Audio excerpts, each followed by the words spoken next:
warahmatullahi wabarakatuh. Perkenalkan, nama saya Nur Hikmat Lestari dari program studi S1 Akuntansi Universitas Unpul. Di sini, saya akan menjelaskan materi tentang inventory. Sebelumnya, apakah teman-teman sekalian tahu apa sih inventory itu?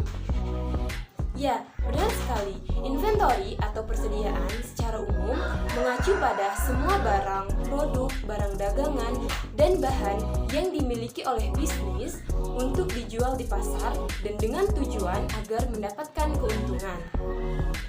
PSAK yang mengatur tentang persediaan ini adalah PSAK nomor 14. Persediaan ini akan muncul pada perusahaan dagang dan perusahaan manufaktur.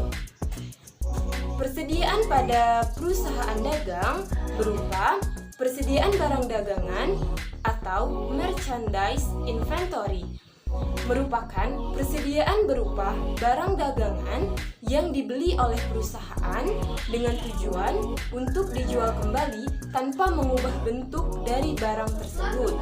Persediaan barang dagangan merupakan bagian dari aset lancar yang akan memberikan manfaat ketika barang dagangan tersebut sudah terjual. Persediaan pada perusahaan manufaktur terdiri dari 3 macam. Yang pertama itu ada persediaan bahan baku. Persediaan bahan baku ini adalah persediaan berupa bahan yang akan diproses menjadi barang jadi melalui proses produksi yang melibatkan banyak tenaga kerja langsung dan biaya overhead pabrik. Kemudian, yang kedua ada persediaan barang dalam proses. Persediaan barang dalam proses ini adalah persediaan berupa barang yang belum selesai menjadi barang jadi sampai akhir periode ketika perusahaan menyusun laporan keuangan yang dimana sudah menyerap biaya produksi dan akan dilanjutkan kembali pengerjaannya pada periode berikutnya dengan menyerap biaya produksi kembali. Kemudian yang terakhir, ada persediaan barang jadi. Persediaan barang jadi ini adalah persediaan berupa barang yang sudah selesai melalui tahapan proses produksi dan sudah siap untuk dijual kepada pembeli atau kepada konsumen atau diserahkan kepada pemesan. Ketiga jenis persediaan ini merupakan bagian dari aset lancar dan akan dilaporkan pada laporan posisi keuangan. Baiklah, selanjutnya kita akan membahas tentang penentuan kuantitas atau unit barang dagangan. Cara penentuan kuantitas ini akan berbeda tergantung sistem pencatatan persediaan apa yang digunakan oleh perusahaan tersebut.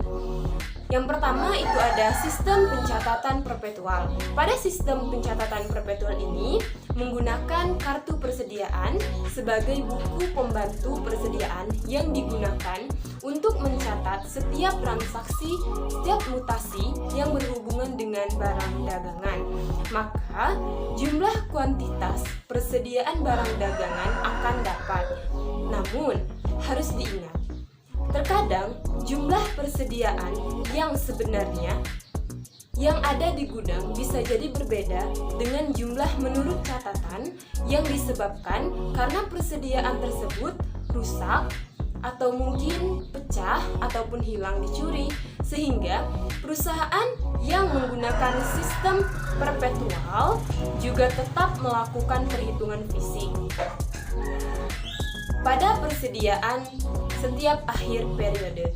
Kemudian yang kedua, di sini juga ada sistem pencatatan periodik. Pada sistem pencatatan periodik ini, jumlah kuantitas barang dagangan pada akhir periode baru dapat diketahui setelah perusahaan melakukan perhitungan fisik. Persediaan pada setiap akhir periode, perhitungan fisik ini meliputi menghitung jumlah, berat, dan kondisi untuk setiap jenis barang. Hasil perhitungan fisik ini berupa jumlah barang dagangan yang masih tersisa dalam satuan unit. Kemudian, kita juga akan membahas tentang pengakuan kepemilikan atas barang dalam pengiriman atau goods in transit. Permasalahan yang muncul terkait dengan pelaporan nilai persediaan pada akhir periode disebabkan adanya barang dagangan yang sudah dibeli namun masih dalam pengiriman, sehingga barang dagangan tersebut belum sampai di gudang perusahaan ketika perusahaan melakukan perhitungan persediaan. Ada dua jenis syarat kesepakatan yang mempengaruhi kapan peralihan kepemilikan barang dari penjual kepada pembeli. Yang pertama itu ada FOB shipping point, adalah suatu syarat kesepakatan di mana kepemilikan atas barang dagangan sudah beralih dari penjual kepada pembeli sejak di gudang penjual, sehingga yang membayar biaya angkut adalah pembeli. Kemudian yang kedua, teman-teman, di sini juga ada FOB destination point, adalah suatu syarat kesepakatan di mana kepemilikan atas barang dagangan baru beralih dari penjual kepada pembeli setelah barang tersebut sampai di gudang pembeli, sehingga yang membayar biaya angkut ini adalah si penjual. Kemudian teman-teman, kita juga akan membahas tentang metode penilaian persediaan. Yang pertama itu ada metode harga perolehan. Penilaian persediaan menggunakan harga perolehan, artinya nilai persediaan akhir dihitung dengan mengalihkan unit yang tersisa dikalikan dengan harga perolehan per unit. Harga perolehan atas barang dagangan adalah semua pengeluaran yang dibayarkan oleh perusahaan untuk memperoleh barang dagangan sampai barang dagangan tersebut siap untuk dijualkan kembali. Kemudian ada asumsi arus harga perolehan. Yang pertama itu ada FIFO, first in first out. FIFO ini adalah asumsi arus harga perolehan di mana nilai persediaan barang dagangan akhir dihitung dengan mengalihkan unit yang tersisa dengan harga perolehan per unit untuk urut harga perolehan terakhir. Sedangkan harga pokok penjualan pada sistem periodik akan dihitung dengan mengurangkan harga perolehan atas barang yang terjual atau cost of good available for sale dengan nilai persediaan barang dagangan akhir. Kemudian yang kedua di sini ada LIFO.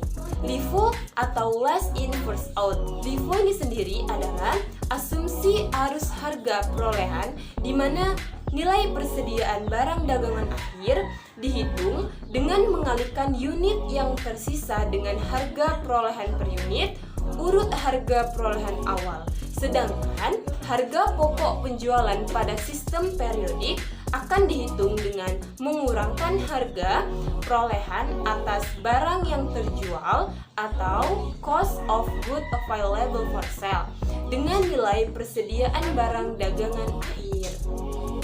Kemudian, asumsi arus harga ini, harga perolehan LIFO ini tidak diperkenankan oleh SAKIFRLS karena dengan menggunakan asumsi LIFO, nilai persediaan yang disajikan pada laporan posisi keuangan tidak relevan dengan harga yang berlaku di pasar pada tanggal pelaporan. Kemudian, di sini juga ada Average method. Average adalah asumsi arus harga perolehan di mana nilai persediaan barang dagangan akhir dihitung dengan mengalihkan unit yang tersisa dengan harga perolehan rata-rata per unit. Sedangkan harga pokok penjualan pada sistem periodik akan dihitung dengan mengurangkan harga perolehan atas barang yang terjual cost of good available for sale dengan nilai persediaan barang dagangan akhir. Untuk menentukan harga perolehan rata-rata per unit, maka dapat dihitung sebagai berikut. Yang pertama, di sini ada rata-rata sederhana.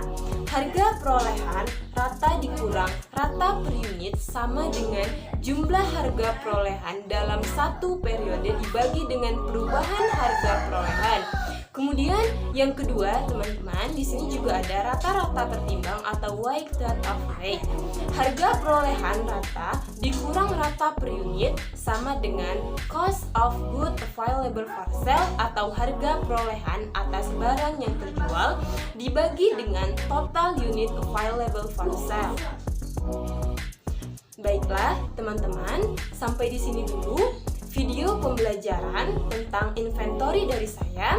Sampai bertemu kembali di video pembelajaran selanjutnya. Bye. Assalamualaikum warahmatullahi wabarakatuh.